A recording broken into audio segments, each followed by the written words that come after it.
দাও এবার তোমাকে একটু খাইয়ে দিই। নিজেই খেয়ে নিল। নাও খেয়ে নাও, এত খাটুনি করে এত সুন্দর প্ল্যান করেছো।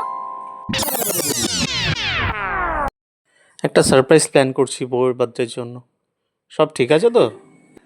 পুরো 1 ঘন্টা ধরে আমাকে বেডরুমের বাইরে রেখেছে, দেখা যাক কি আছে।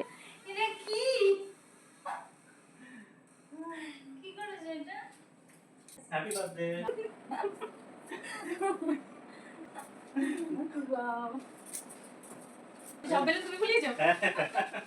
এগুলো আমি লাগিয়েছি।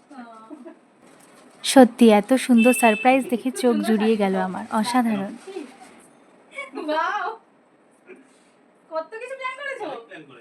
শুধু বলবো এভাবেই পাশে থেকো তুমি।